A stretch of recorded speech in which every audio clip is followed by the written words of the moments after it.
What is up, everyone? Welcome back to another episode of Manbitesfilm, episode 70. This is really, really weird hearing myself 60. speak.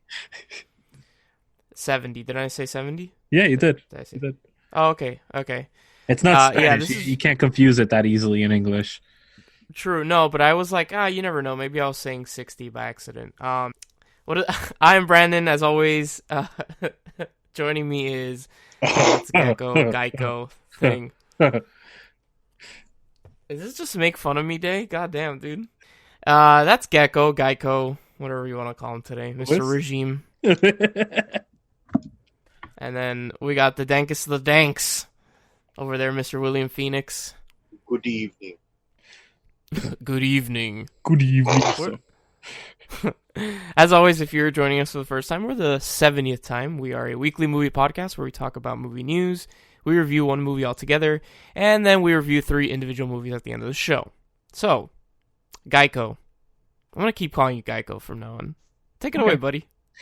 All right. So there's 2 tidbits of movie news that I think are pretty important. And the first one is The Crown is getting a 3rd season. And Netflix has originally released a release date of the new season. It's November 17th, and the new trailer was released as well. So if you are a fan of The Crown, it's definitely a beautiful fucking trailer. Nothing more than you'd expect. Ripper on Chino, I just forgot something. Continue, sorry. I can't look up stuff on my phone when I'm in a phone call. I don't know why. So yeah. Interesting. Yeah. Anyway. So I'm kind of in the dark. Yeah, it's all good. You can lean on me a little bit today. It's like a dumpster on fire today. Woohoo! Dumpster fire. Who here loves the smell of fire? Like, I there's something about the smell of things burning that's so good.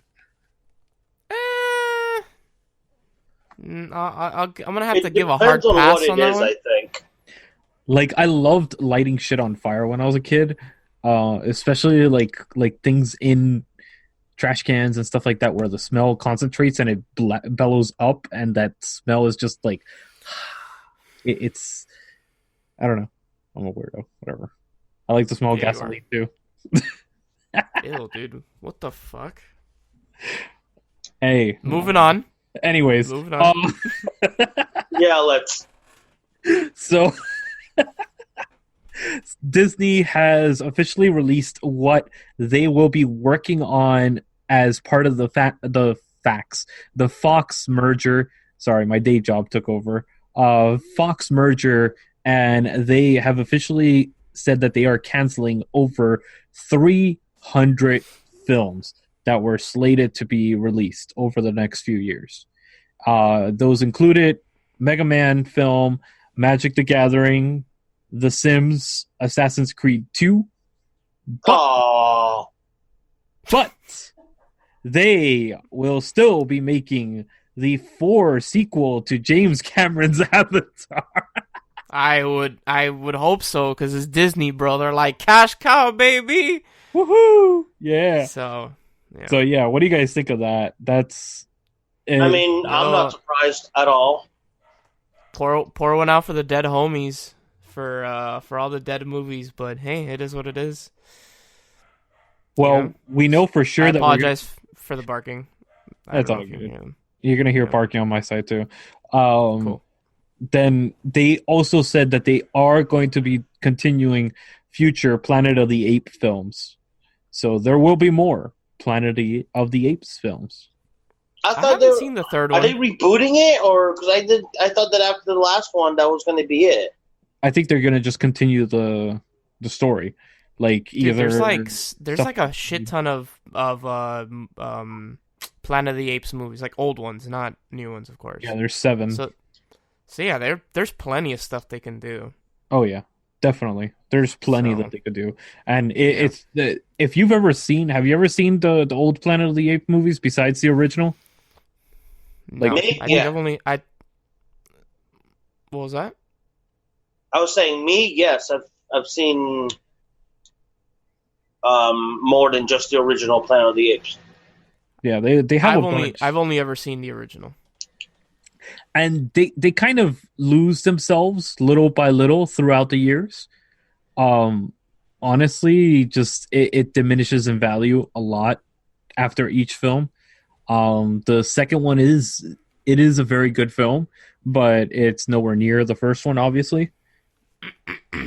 And even the first one it's kind of freaking cheesy and campy as fuck. So the 60s, like, what do you expect? Yeah, I know. And then the other thing that they are going to be working on is the indie-focused Fox Searchlight brand will be continuing, which I'm happy about. I'm glad that they're not touching those. I'm glad they're going to be tackling movies that are ridiculous, like The Sims. Why would you make a movie about The Sims? That just like sounds the video game, The Sims. Idea. Yes. What? Yeah, exactly. It's like, come on, original ideas. It's like the freaking Hobbs and Shaw shit. No, also, like, The Sims don't even talk. Like, how the fuck are you gonna make a movie about that? I don't know. How the hell would you make a movie about the oh my god, the emojis? But you know. True. I don't know, man. Life finds a way. Yeah. Okay. All right, Jurassic Park. Right. My ear hurts. I don't like this. I was like, what? What? I heard a female voice. I was like, what the fuck? I thought so too for a second. I was like, what the hell? I was like, what I hate the hell? this. Why? Anyways, so unless you guys had some other movie news, that was the only things I thought we were going to have a more conversation about that. I really don't think that they've really released anything big that's like, oh, we must talk about this. I mean, I personally liked a lot of the Fox movies. I really don't care too much for the Disney movies. I've made that abundantly clear on this show, but a time or two. You know, I'm glad that they're cutting out the bullshit like The Sims and stuff like that, because God, who the fuck wanted to watch that? But there's probably a soul on this planet that would like to watch The Sims. Oh, probably a few. I'm pretty sure. But God, that's awful. I'm glad they cleaned up those, but I want to see the list of the other 300 films. They haven't released the list of the 300 films. So I'm really hoping it's not films by directors that I really wanted to see, or any of the Prometheus sequels. Any of that stuff is on that slate. Which Alien is done. No, never. Yes, it's done, dude. Covenant was garbage. Oh God, no, fuck no. That was great. I don't know what you're talking about. Covenant is garbage, dude. Come on. Good. Nope, it's good. Sorry, not agreeing. But anyways, so yeah. So anyways, that's it for movie news then. Oh, okay. Nothing wants to be brought up. Not like William. You don't have anything. I really don't. It wasn't really like a big movie news week, or nothing like huge that was like, oh, we need to talk about this. Yeah. I mean, Avengers Endgame came out on DVD. Yeah, who cares? Woo! Oh, Mindhunter season 2 is coming out too. What is? Yeah, Mindhunter. It's a Netflix original show or whatever. Yep, which I'm excited about. It's gonna be amazing. God damn, it is pouring outside. Jesus. Sorry. Welcome to Miami, baby. Oh, somebody has 88 today. 90% of the day is rain in the summer. Seriously. That's very. All right, guys.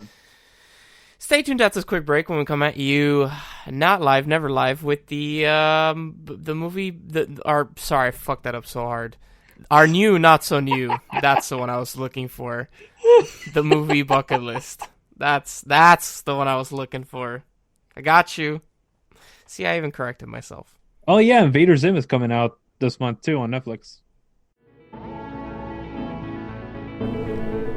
Welcome to an exploration of sight and mind, a travel through the world of films and the artists that bring you these masterpieces. Do you love films, directors, actors, cinematographers, editors, composers, or any of the hundreds of artists that bring you these feats of art. I am Luislacau, your host into the world of films, your guide to Man Bites Retro.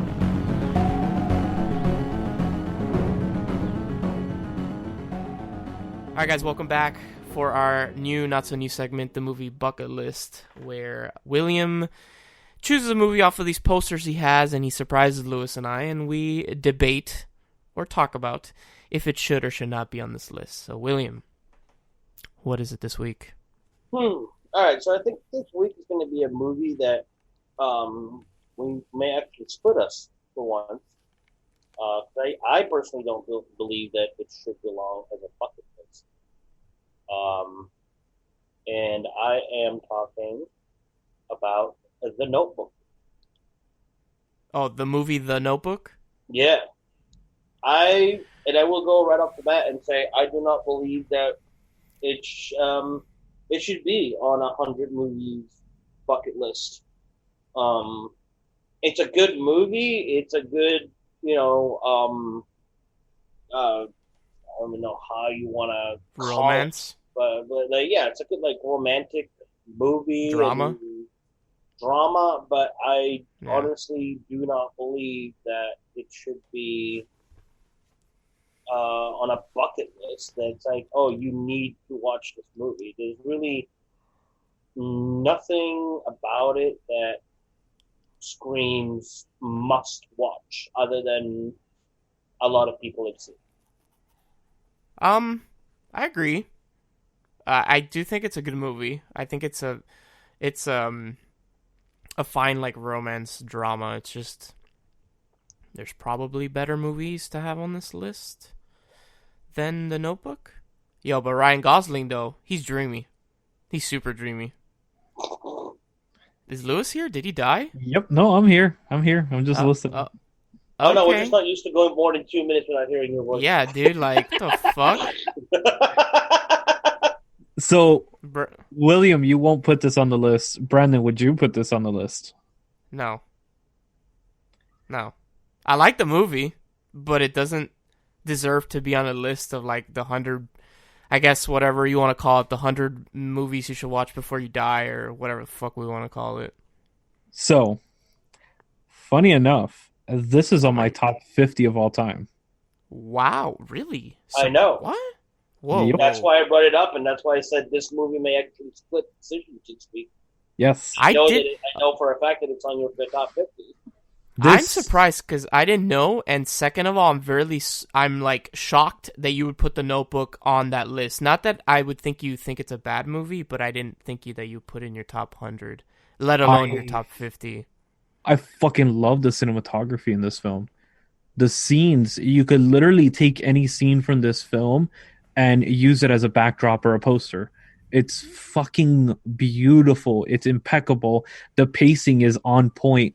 The storytelling is done very well. The acting is. What do you want?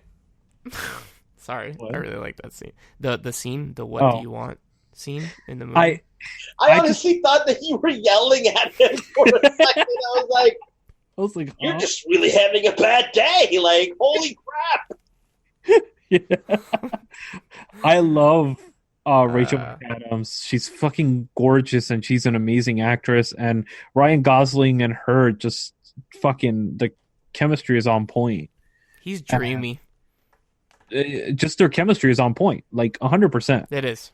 I agree. And everybody else involved in the film is just, it's well done enough that it actually it captures your attention from the first moment to the very last. I would probably put this in the 40s. Wow. Surprising. Very surprising. I just think, I really think it is a heartwarming film that it is. It's something that anybody could watch. Obviously, if you're of age. Well, it's PG-13, dude. It's not that bad. It's not, but it does have its moments where it's some people might not want to watch that, but whatever. I think it's one of the best love story movies, romantic comedies and romantic dramas rather, out there. Honestly, I put it up there I mean, it's not as good, but I think it's really up there with like Annie Hall, High Fidelity, all these movies. Interesting. For me. Fun fact: they won at the MTV Movie Awards that year. They won Best Kiss for the scene when they run at each other. Oh, fuck yeah. And they actually they reenacted that scene on stage when they won the award. It was pretty cute and funny. So if you like The Notebook and you've never seen that scene, or you've never seen them reenacted for the MTV Movie Awards, go on YouTube and you can find that. It's pretty nice. Yeah. I miss the old MTV Awards. They used to be really don't. good. They used to be very like, I don't know, stupid as shit. fun. Oh, shut the fuck up. Stop being such an old man, Lewis. God damn it, man. Don't worry, I'll get off the lawn in a second, Lewis. Fucking William is older than you, and he's like, yeah, I miss it, bro. And here's Mr. Groucho. Groucho. Fucking Groucho Marx over here. Man, right here. Shit. Groucho fucking Marx. Hey, whatever. But no, yeah, I do. Like, this is a 10 out of 10 movie for me. I fucking love it. Goddamn. Yeah. I'd probably give it like an 8. Solid 8. William, did you die, buddy? You there? I mean, like I said, like I don't believe that it belongs on a bucket list, but overall, I give it like. I'm just gonna kill me for this. Probably like a 7. Okay. Not one of my favorite romance movies. Not nothing wrong with it. It's just not my cup of tea. But I think if you're into like romance novels and Lifetime movies, that type of thing, and just well done stories, like if you're a fan of Somewhere in Time, these type of romance films that are kind of a little bit more intricate than your Hallmark movie romance novels, then this is the type of story you want to watch. And this is something that might pique your interest. It's a good date night movie always because it's a good quality film, but something that the girlfriend, if they're like that, might enjoy as well. All right. So 2-1, 2 no or 2 nay, right? Nay, is that the right word? Nay. Nay, and then Not 1 high. With hey. Oh my god. On that note, stay tuned after this quick break when we come at you live with the main segment of our show, the main review, which is Thehiddenfortress.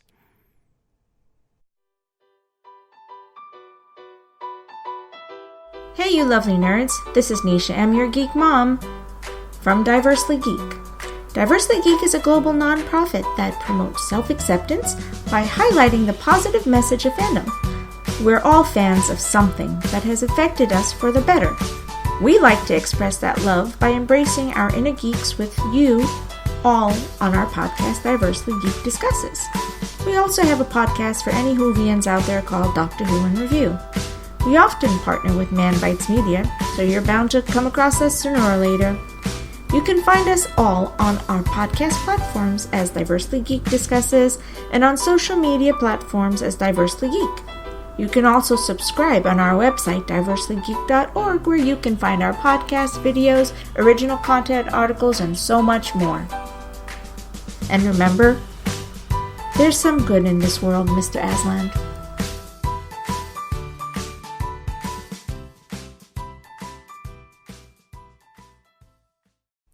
All right, guys, welcome back for the main segment of our shoe.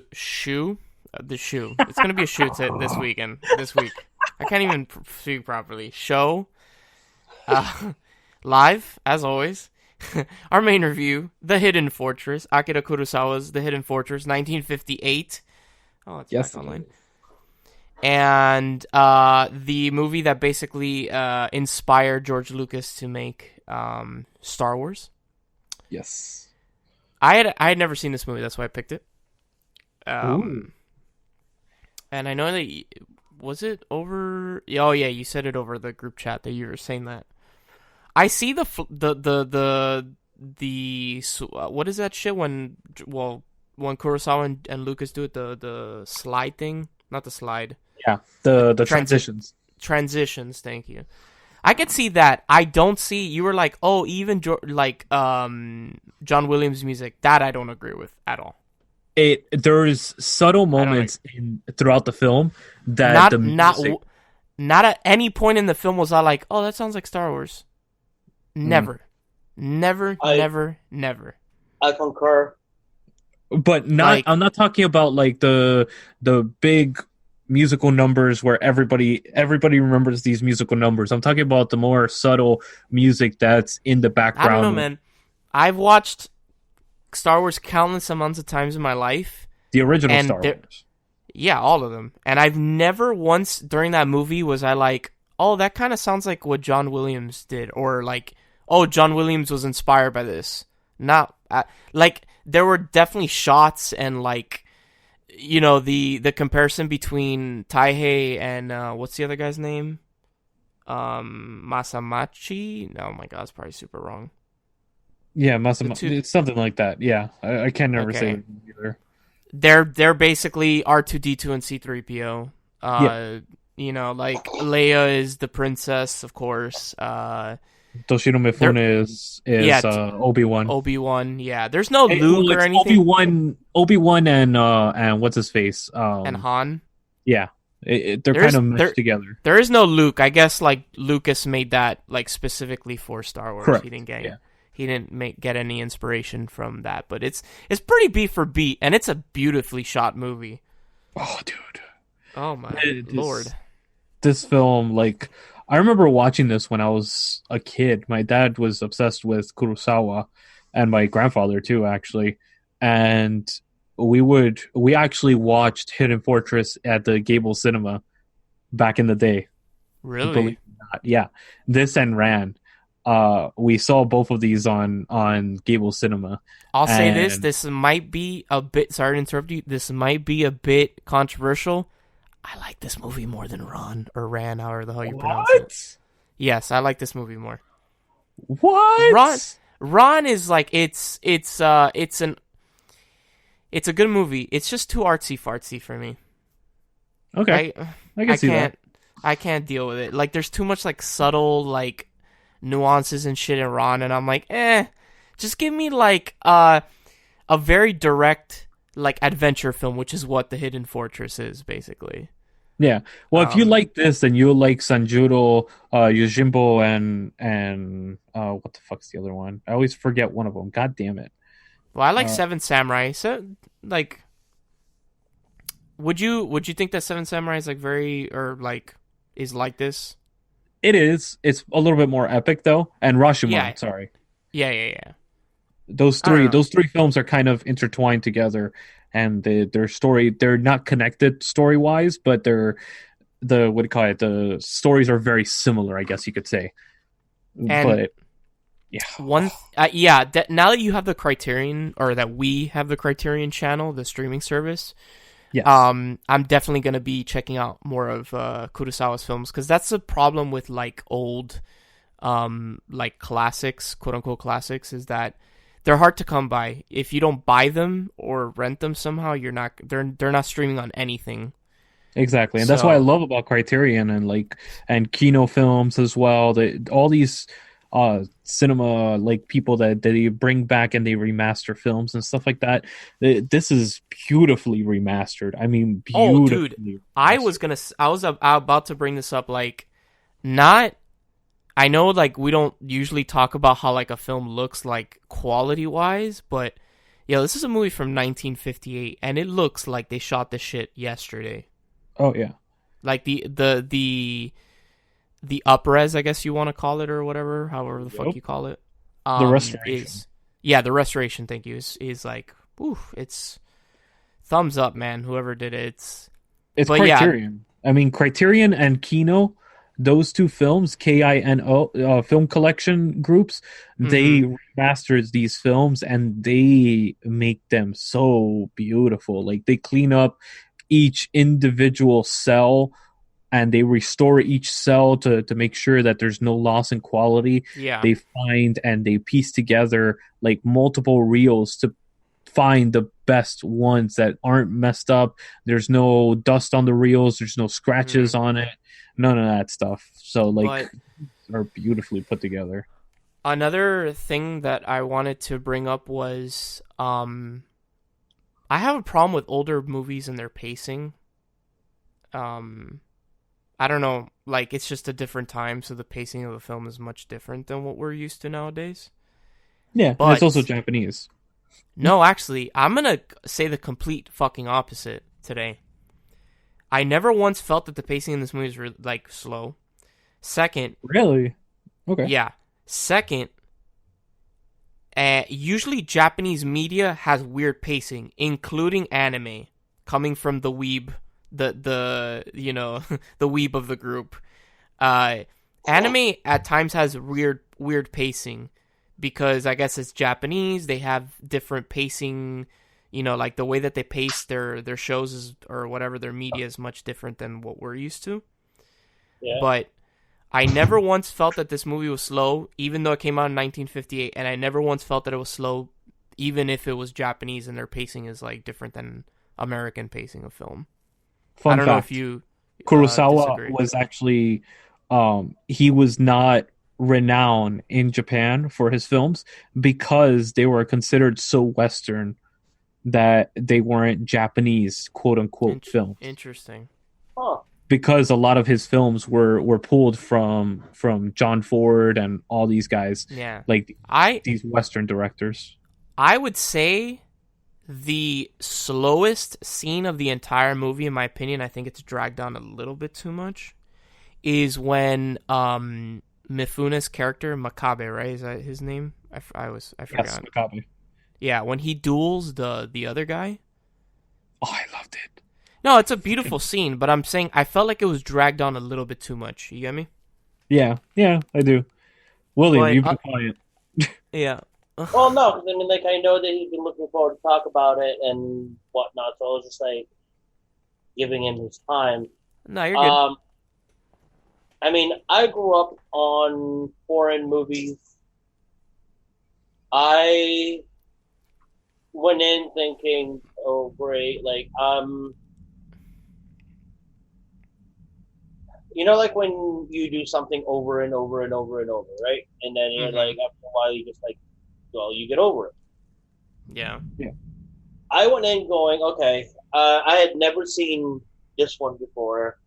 So, and like you guys, I'm sitting there and I'm like, oh, okay, I can see where the, like, you know, the Star Wars aspect may have then been taken from and everything, and where George Lucas got his ideas from.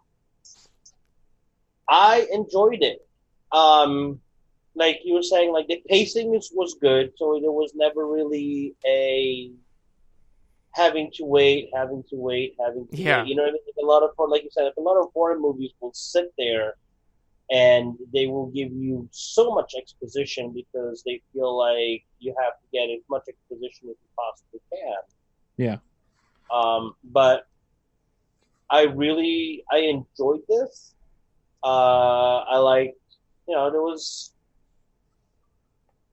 the fact that it was in black and white. Obviously, I'm like, I need color. I grew up with a black and white color, so it felt like I was sitting watching a movie back at my old house where it was like, "Oi, can we get some color in here?"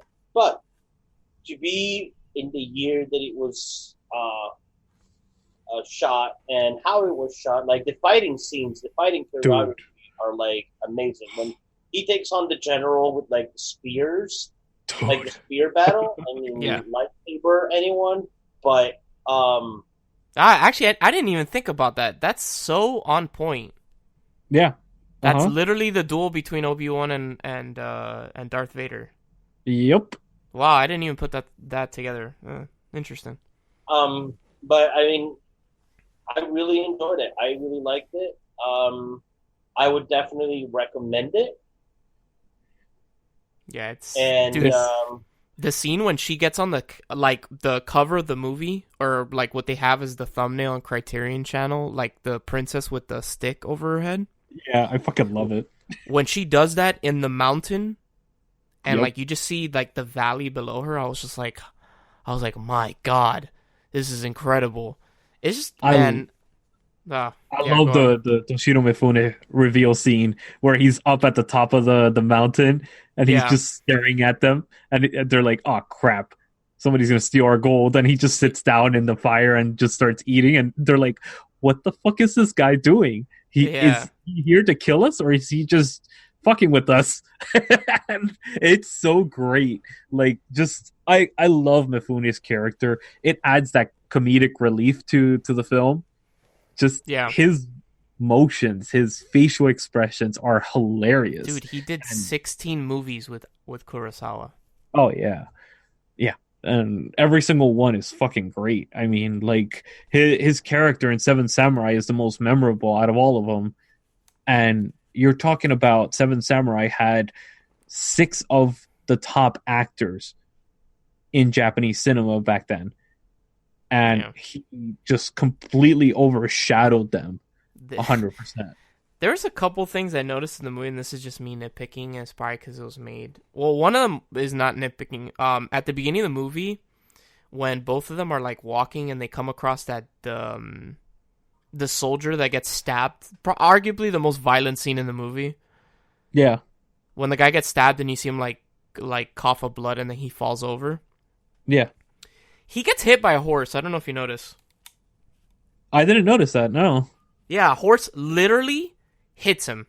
Like, he falls to the ground, and the guys on horseback, the samurai, like, turn around, and one of the horses, like, swipes him with his leg. That happens in Ran too. Or In the Ron. head. Like, the guy gets hit in the head, and I was like, whoa. Wow. Yeah, and then, the other thing that I noticed, was there were a couple times where they were talking, and their mouths were not, like, Synced up. Yeah. not synced up at all. Like, there's a scene when one of the peasants guys, they're digging, and he starts crying, and he's like, and like, it literally, the actor himself does not look like he's doing what the audio makes it sound like he's doing, if that makes any sense. Yeah, it does. But Yeah. I mean, this is a film that it's 2 hours and 20 minutes. It doesn't feel Yeah. like it. No, It it does doesn't. not feel like it. It is very quick paced. It is very like there's no stop. And one of my favorite scenes, my personal favorite scene, is the scene where they're on the horseback charging at each other, and Toshiro Mifune is taking on these 4 people that caught him, and they're running off on horses, and he's charging after them on horses. Yes, the 4 Oh. guys that it's just like, he's like, like with the samurai sword and with the Dude, katana that and his... scene is so epic. Oh, where he dude. stands on the horse and raises the freaking sword, and I'm like, oh shit! And you can see it's his face, so that's him. Another thing I noticed now, like thinking back, is fun little things that they do, I guess, because it was the 50s and they probably didn't have the practical effects, or maybe they weren't. It was dangerous to do it. When you know the part when they're running away and they're getting shot at, Yeah, you could clearly tell that the scene changes. Like the shot will hit the log or whatever, and then it switches and they're there. yeah, I saw that too. Those cut frames, yeah. Which There is were- understandable.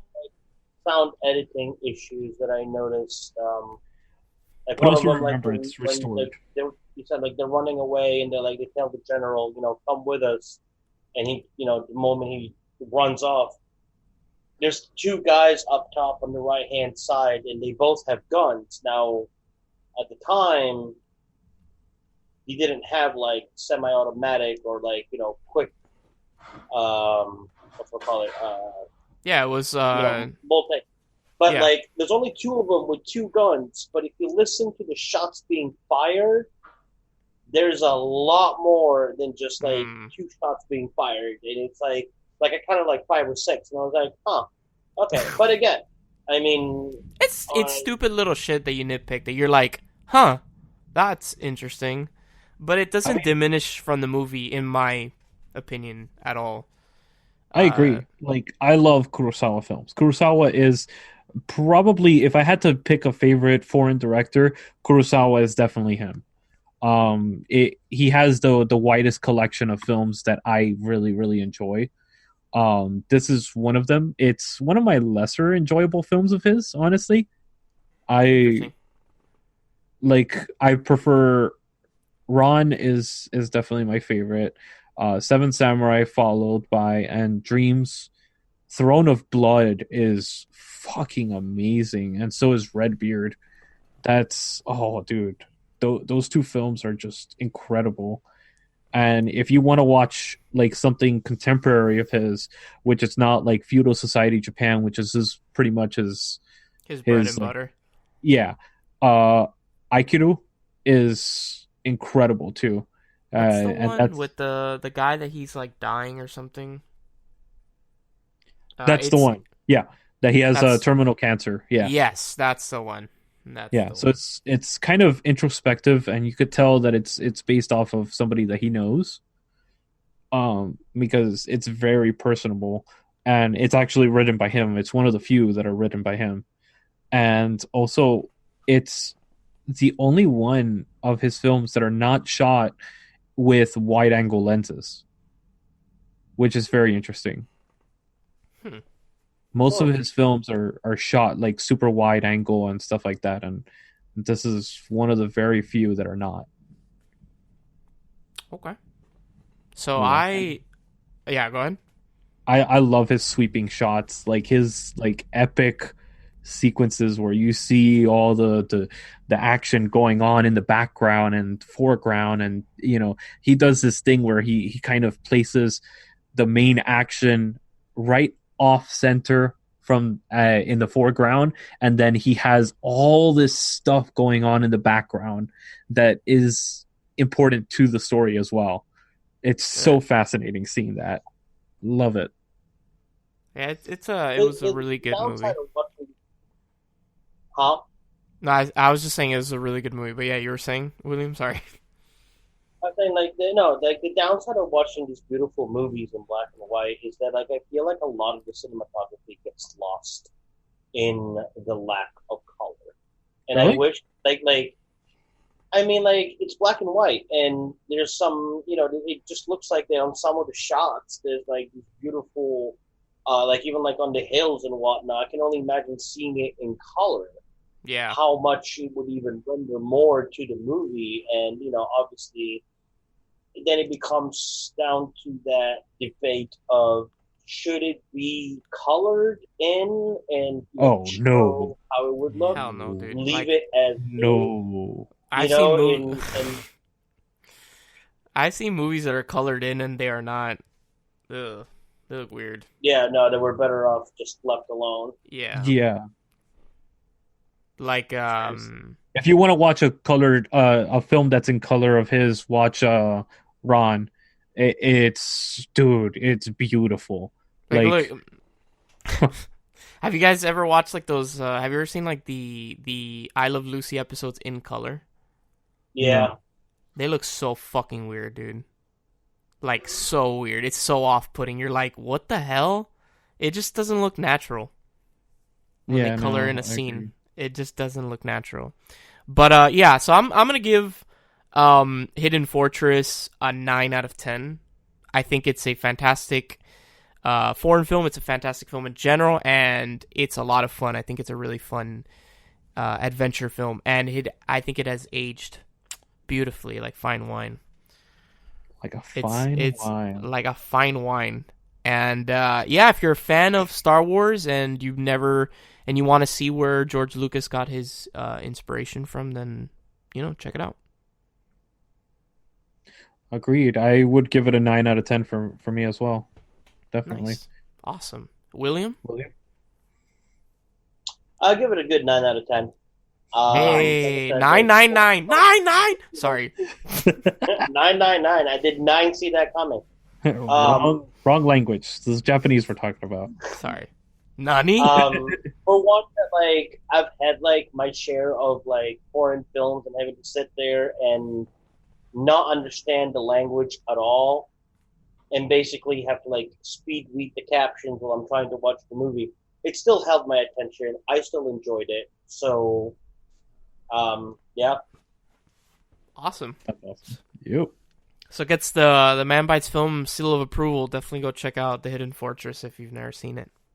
And it's streaming on Criterion channel. Which I know probably none of you have that, but hey, you might. You might be one of those few. If not, yeah, I'm pretty sure you can rent it somewhere or something. Yeah, but, definitely. Yeah. So stay tuned. They have it at the libraries and stuff like that as well. Sorry. Oh, they do? Yep. Yo, the library is like hidden tech, man. Like, you can find a lot of good stuff at your local library, including free tickets to fucking museums. Really? Like, for real? Yes. Huh. Yeah, I found that out recently. Yeah, dude, local libraries are amazing. You could get a lot. You can rent movies, video games. I didn't even know that till recently too. Sorry. I didn't know you could do video games. Yeah, you can rent video games. You could get free tickets to your local museums. It's really good. Local libraries they're lit. But whatever. That's the end of our PSA for your local library. Stay tuned after this quick break when we come at you, not live, never live, with the final segment of our show, the individual reviews.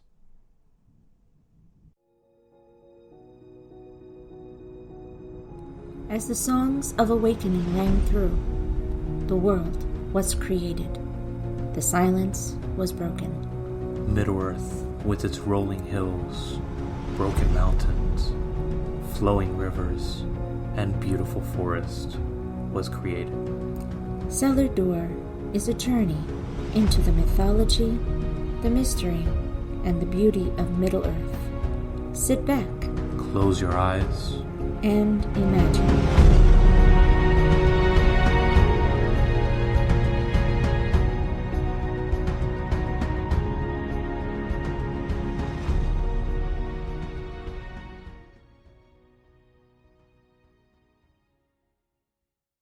All right, guys, welcome back for our final segment of our show. Never live. Never. How dare you if you think it is live. Ever. I'm going to be going first. Yeah, fuck that live shit. I agree. And then we do something live in the future, and people are like, "How dare you sell? How dare you sell out?" I'm going to be going first this week, so I'm going to thank Lewis for this one. So when You stole my heart. when I went into your Amazon account because I thought the Criterion channel was connected to it,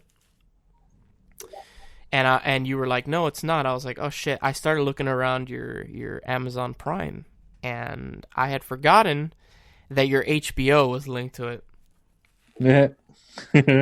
Perfect. So I saw this show that everybody's been talking about on HBO, and I was like, damn, I should watch this show. I should check it out and see if I like it. And that show is Euphoria. Oh, if you guys have heard of it. I haven't watched it yet, but yes, I've heard of it. I think I've heard the name Euphoria, but Okay, so Euphoria is an HBO series. It had the first season is done. It's 8 episodes, and it has been renewed for a second season that will come out next year. Because this show is like literally, I think, like a month or two old. It's not even that. It's like really, really new. It stars the only person that you'll recognize probably is Zendaya. She plays the main character, Rue. For anyone that does not know who Zendaya is, if you've seen Spider-Man, the new Spider-Man, she plays MJ. So Yes, you're right. So Euphoria is basically about this girl in high school. Her name is Rue, and she is a drug addict. And she basically comes back from rehab. By the way, this is like in the first 10 minutes of the show, so I'm not like spoiling anything. She comes back and she has no she is not going to stay sober. She has no intention of staying sober. So the show it follows her and a bunch of other people. It's like a group of like 10 of them. If I could compare this show to something else, it'd be Skins. If anybody that's listening has seen Skins. I didn't enjoy it. Yeah, I think this is a much better show though, or it's ramping up to be a better show. It's better written than Skins is or was. Okay. It's based on a Israeli show, if I'm not mistaken, of the same name. So that's pretty interesting. And yeah, man, it's fucked up when HBO gives you a warning before every episode saying that there's violence, sexual violence, and nudity, and that viewer discretion is advised. It's lit when HBO gives you a warning like that. Yeah, I mean, like the same warning that they would give us before Game of Thrones. Yeah. No, Game of Thrones never had a warning. Maybe it's just on the streaming. I watched Game of Thrones live for the final season, and they never gave a warning. Yes, live. Or was it not? Are you sure it was live and not live? Was it like on the HBO app, or was it like on the actual channel? It was on most people I think had it on HBO. I watch on HBO Go. Yeah. Same here. I got the warning for various episodes. Nah, man. Yeah, same here. I don't remember getting those warnings. That's funny. But yeah, this show's very, very sexually graphic. Very. Like, it pushes the envelope.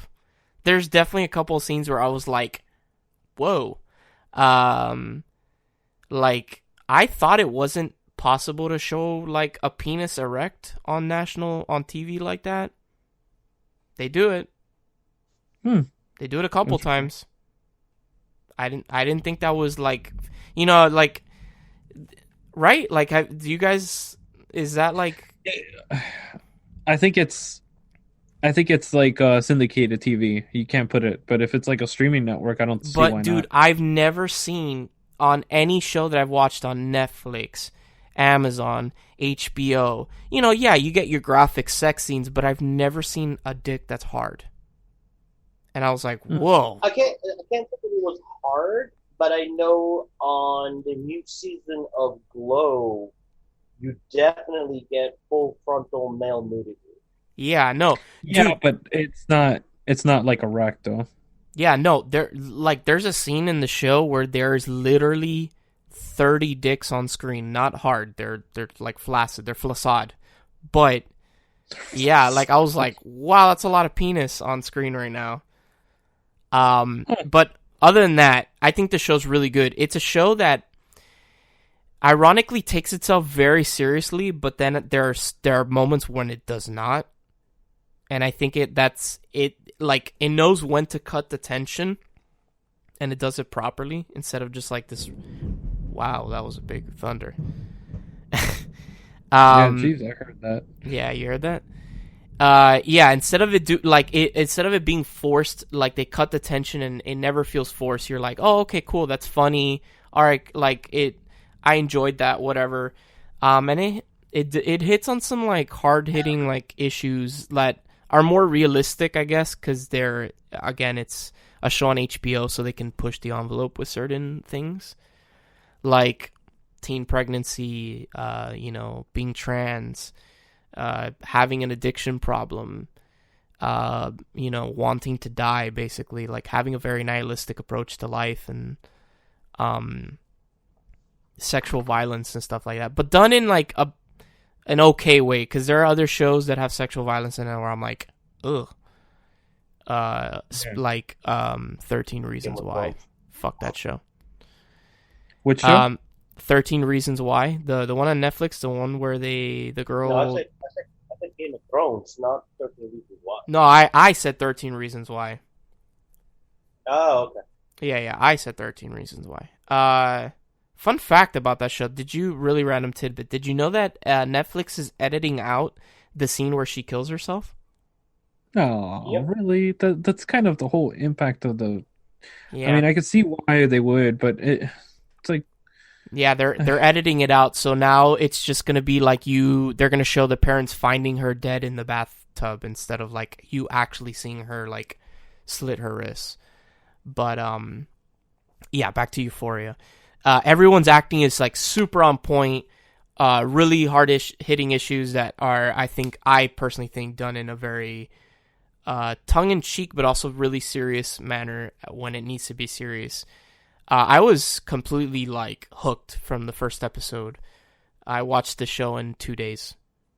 I literally couldn't stop watching it. That's all I wanted to watch. It was the first show in a while that I was like, oh, I need to see this. I can totally see why everyone's been talking about it on the internet. I would give it a 9, the first season. It's incredible. If you have HBO, definitely do yourself a favor and watch Euphoria. Just know that there are some hard scenes, like there's a lot of nudity and stuff, so be careful who you watch it in front of. But yeah, it's an awesome show. Definitely check it out. Awesome. I will. I'll add it to my list. Perfect. Cool. All right, William. My turn. So I actually got into a show that I never thought I would get into, kind of like you, pure accident. But I must say, I did not watch the original 3 seasons. I only watched season 4 and the movie that they made in between season 3 and season 4. Oh, I know what you're watching. Huh? I was about to say, like, you guys are totally lost right now, but I mean, No, I know what you're watching. I've never seen it, but I know what you're talking about. Can I guess? Can I? So what I'm talking about, yeah, go ahead. Is it Veronica Mars? It sure is. Hey, what did Veronica Mars. Hey, I did it. I did it. Awesome. I've never seen Veronica Mars, but I know it has like a cult following. Like the people that like that show. Like really, really like that show. Huge cult following. Yeah, it's a huge. But yeah, I'm sorry, William. Go on. Oh no, it's fine. So, like I said, I never thought that I was going to enjoy it as much as I did.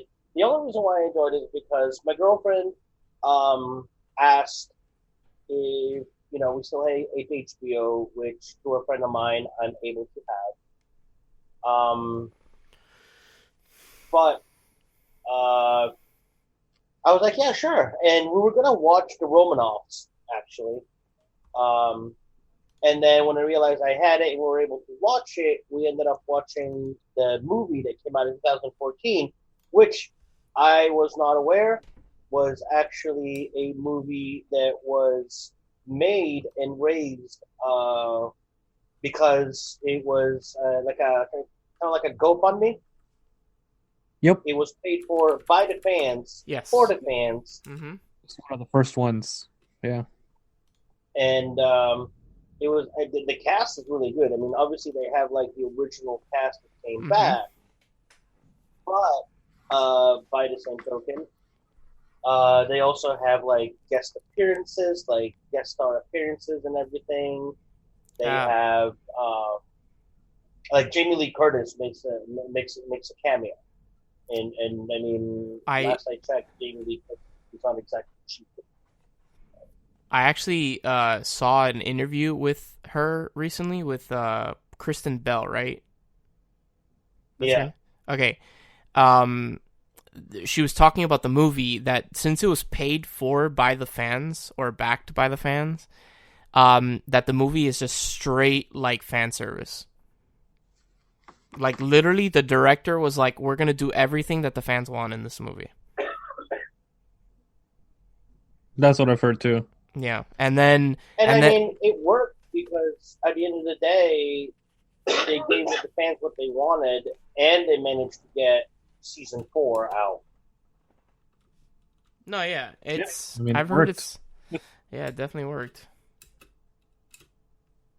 So like I guess like my review is kind of like a 50-50 because I mean, as someone that had never seen the movie or the show back in the day, and it took me like the time of one movie to get hooked and then go, okay, let's watch season 4, which season 4 is only like 8 episodes, but it's captivating.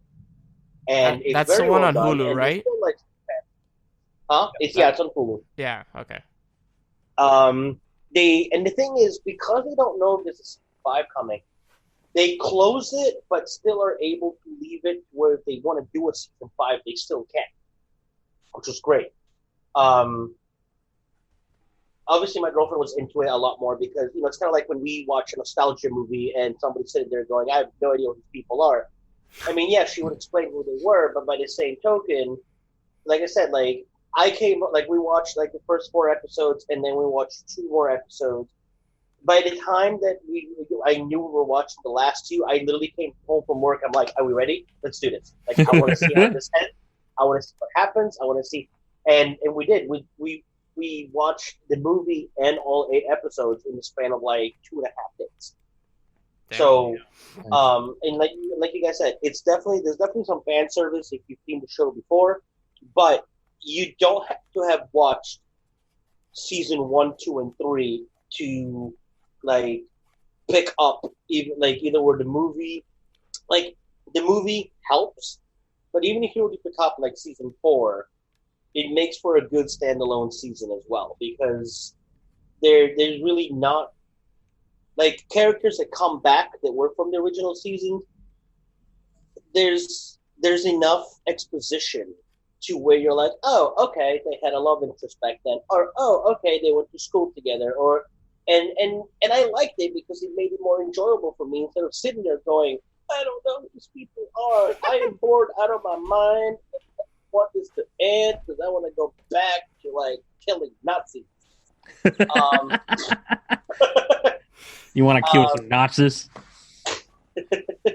And business is good, but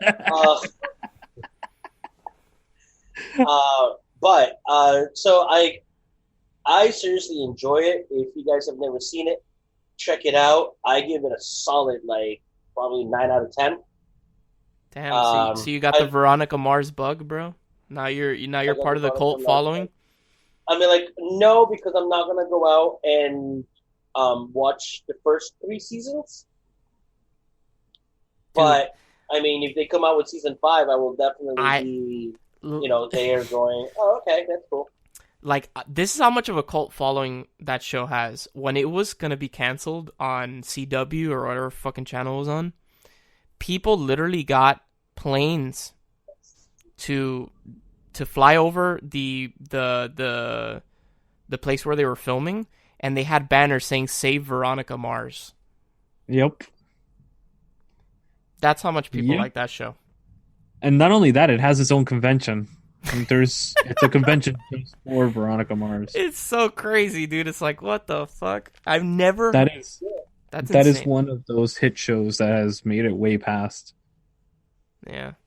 And if somebody does want to go back and watch the first 3 original seasons, they are also available on Hulu. All except for the movie, all the seasons are available on. Oh wow, the movie is not on Hulu. On Hulu. No, it's not. That's no, the movie's only available on HBO. Yeah, because that was an HBO movie. I didn't know that. Yeah. William, why don't you want to watch the first 3 seasons? Because I don't want to sit and watch 66 episodes. There's like each season's 22 episodes, and I'm like, But I mean, I need to catch up on so many other seasons of so many other shows that I'm just like, yeah. Understandable. So, yeah, got it. But yeah, check it out, have fun with it, and it makes for a good date night movie. Even the movie itself makes for a really good date night movie because, like you said, it's major fan service, but because the movie came out like 5 years ago, and season 4 just dropped like I think earlier this year. So for a standalone movie, it actually was really like well done and a lot of fun, and it's great because like she can't cuss, so it's very family friendly as well. Nice. And if you like Kristen Bell, also check her out on The Good Place. Nice. Yeah, I don't know if I'll check it out, but because I've heard so much about it, I've throughout the years, I'm like, I don't know if I want to delve into another show right now. I'm enjoying watching movies right now. Speaking of, What a surprise. Uh-huh. so There's a segue. I was very I wanted to review two different things, and because we were reviewing a movie from Criterion, I refrained from reviewing another movie on Criterion. And then you guys both reviewed TV shows, and I'm like, God damn it! I can't. I don't want to review Glow. Why? Because I just don't know if that fapping sound was the sound of Lewis fapping to Criterion Channel. No, that or was if it me Brandon clapping that he didn't. No, That was he's not reviewing a Criterion movie. yeah. Yeah, that was me clapping for that. Dude, just review Glow, dude. no, because I found another movie that I saw recently, and I was like, yes, let's do this. All right. Wait, you're talking about like Glow, like the show Glow on Netflix? Yes. I just Dude, saw. I'm in the middle of it. Like, did you binge watch it or did you finish Oh it? hell yeah, it's done. I'm on episode 4, I think. Oh, It's wait deep. for it. This season is deep. Wait Like, for I it. was not expecting it. Yeah, it's gonna be replacing Orange is the New Black. That's what they're doing. They're positioning it for that. But anyways, I'm not reviewing Glow, but I definitely recommend it to anybody out there. It's a 9 out of 10 show for me. All right, this moving season. on. We're done with the show. No, I'm kidding. The movie that I'm going to be talking A lot about, of nines. it is directed by a phenomenal director that made the best Beatles movie ever made. Probably the best Kevin Spacey movie, and a cheap ripoff of Pigmaster. Okay, so best Beatles movie ever made. We're talking across the universe. No, Best Kevin Backbeat. Spacey. What? Backbeat. No, the Yes. best Beatles movie ever made is across the universe. I love Best William. Kevin Spacey No. movie ever. I would probably say The Usual Suspects. No, And K-Pax. I don't know about K-Pax. And what was the last thing that you said? The cheap ripoff of Pagemaster. The cheap ripoff of Pagemaster. Oh, Avatar. So we're talking about James Cameron. Inkheart. You remember Wait. that crappy movie with what's his face from The Mummy? Brendan Fraser. Yeah, that guy. Which movie? Inkheart. Inkheart. It's the cheap Inkheart. ripoff of Pagemaster. I would not. But that's not what I'm talking about. I am talking about the first movie that I fell in love with, Angelina Jolie. And also, Hackers? yes. Gone in 60 Fresh seconds. and burn, dude. Fresh and burn. I fucking love Hackers. This is one of those movies that I've watched. I don't know how You many guys didn't times. hear me, did you? I was like, Gone in 60 seconds. Wow, no. Sorry. No. That was the Oh. first movie that I saw Matthew Lillard in, and I loved him in that movie. He was great. That's actually the reason why I watched this movie, was because Matthew Lillard was in it, and I had just watched SLC Punk, and SLC Punk became one of my instant favorite films of all time, and I was like, oh my god, I want to watch anything this guy's been in.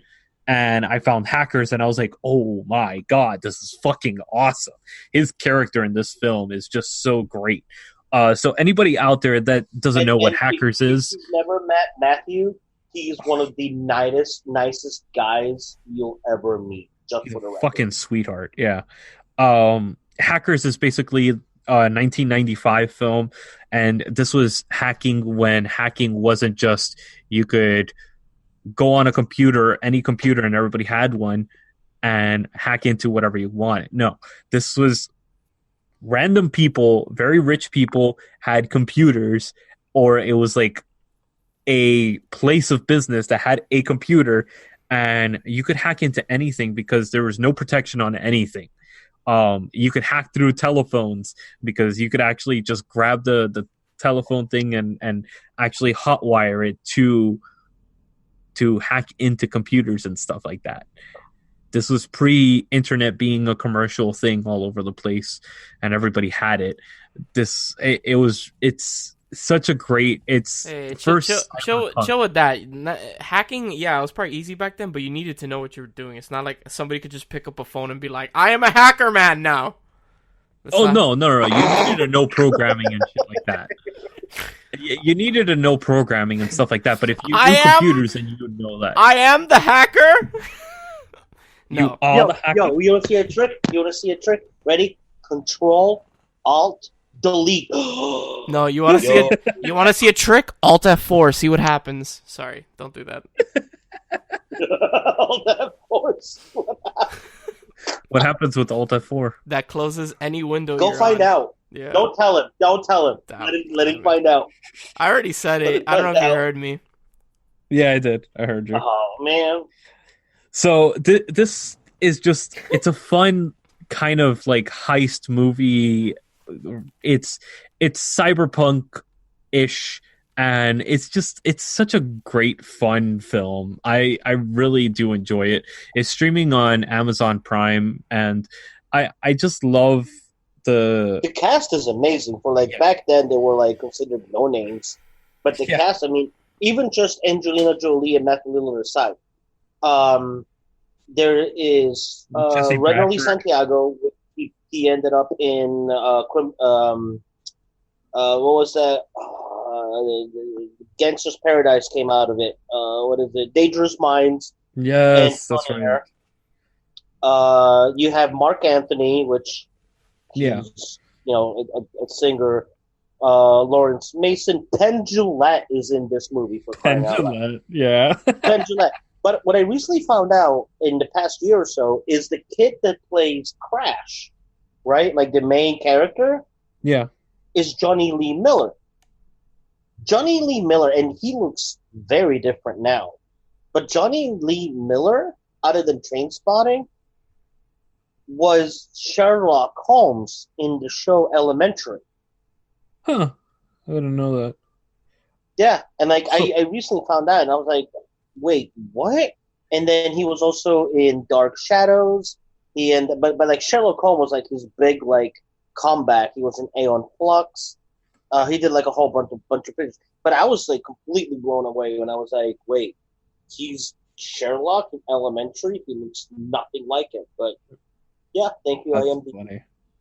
What do you call it? The other one that I really like enjoyed his other film, and I didn't know until I saw him in this one, and I was like, oh my god, that's awesome. Yes, Johnny Five is alive. Fisher Stevens is in this movie too, and I was like, oh my god, yes. It's nostalgia all over. I fucking love Short Circuit, and this really does have a great cast, and a lot of people did come out of this film and became huge stars after this film, and it kind of, I think, started the cyberpunk movement in films and stuff like that, like really taking off. It wasn't the first film of the cyberpunk movement, but it definitely was the one that took hold and grabbed people's attention. It's something that anybody that doesn't know jack shit about computers, which honestly was me back in the day, I didn't know jack shit about computers, and I was like, oh yay, awesome, this is really cool, and can you really do that with a phone? Holy crap, that is like, oh yes. And yes, you can. It's very intriguing to do. Anyways, there's some fun stuff in this film, and it is very enjoyable as a film. So yeah, what do you guys think? What do you guys give this as a film? I've never seen it, so I wouldn't be able to tell you. Really? Yeah, that's. I mean, that's why I've been so quiet. highly enjoyed it. So like, I'll probably like a good 8 out of half. 8. Wow. 8 out of 5. 8.5 out of 10. 8.5. Yeah, I'll give it an 8 out of 10 too. I really did enjoy it as a film. It has its moments where it's kind of cheesy and kind of like you could tell it's really hacky filmmaking, but overall, I mean, and the music is very, very dated. So Yeah. it's very dated. Like this is trance and house back in the day when it was in its infancy. when it was still like not mainstream, like Yeah. like raving wasn't like nowadays where you can go to stadiums and there's weekends and whatnot. You went to go to a Yeah, rave. this was pre-ultra. Like cornfield, like in the middle of nowhere. Fucking And, warehouse parties, you know, yeah. Disappeared for like the weekend because this was before cell phones too. Really, when everybody had cell phones and Oh yeah. GPSs and whatnot. So the music is definitely, but the movie itself, like it holds up and it tests the time. I hope that they never remake it, but if they do, I'd love to see the difference in the hacking between this and now and then. It won't be as fun. Like it Probably just won't. there's something about that old school technology, and this is a very dated film. This is something that if you were born in the late 90s, you won't enjoy this film because it won't have like you'll be like, what? Why are they hacking with a phone? Right? It's not something that Need you phones for this? Yeah. It's like, huh? Don't you could do that with your cell phone. Why would you do that? So it's very dated film, but if you are pre 93 child, I would say, then you could actually enjoy this film. And I mean, that doesn't necessarily mean that if you're post 93, you won't enjoy it, but it's it's less likely that you'll enjoy it. But honestly, it's just fun. And I forgot what I was going to say. I was going to say something else, and I completely... Wow, he blew his load so hard and made himself forget. On that note, thank you guys. If you enjoyed this show, are we not doing a main review next week? Yeah, we are. What's your? Brendan was trying to get out of it. That's why. What's your pick? My main man. Oh, by the way, Hackers is streaming on Amazon Prime. Yeah, you said that a couple times, I think. Oh. Did I? I don't know. He did. Yeah, he did. All right, so William, what's your next pick? Week we're gonna hit a genre of movie that I don't think we either ever hit or for good reason. haven't hit in quite some time. Mm-hmm. What'd you say? Don't for good reason. Don't listen to him. Just pick. Oh, whatever. They deserve the same attention and the same criteria that other criteria that Criterion. So I went through a whole slew because I'm like, okay, I didn't want to do like one that is like too recent, but I also wanted to do one that's people may have heard of and it's a classic. And the genre of music, the genre we're hitting is actually musicals. Mm-hmm. I know. I can hear the grumbling from across the I don't mind. It's just Lewis. No, I know. Oh yeah, I wasn't talking about you, Brendan. Thanks. Well, no, because I know that you're open to like different things, and you're just like, all right, well, and I'm not. Thing, but I'll give it a shot. Lewis just sits there. And that's what I don't get about my cousin is that like he likes musicals, but he's fucking bitching about them. Like it makes no sense. No, he's not really bad. Like we're just busting his ass. But I didn't want to do something as like mainstream as like Chicago or Across the Universe or Moulin Rouge.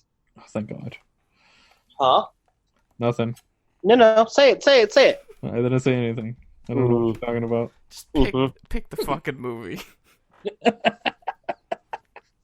All right, so we're doing a 1972. It's with Liza Minnelli. Oh, Jesus fucking Christ! Are we doing one of the renditions of A Star Is Born? No. Oh, okay. Thank God. No. But I don't think Liza Minnelli ever did Star Is Born. I think that was Barbara. That is, yeah, it was Barbra Streisand. I think it was Streisand that did like the 70s version of Star Is Born. Was this because of Glow? Is this because of Glow that you wanted to do this? No. God damn it. Fucking Liza Minnelli. God damn it. Uh-huh. I mean, would you rather do Barbara Streisand?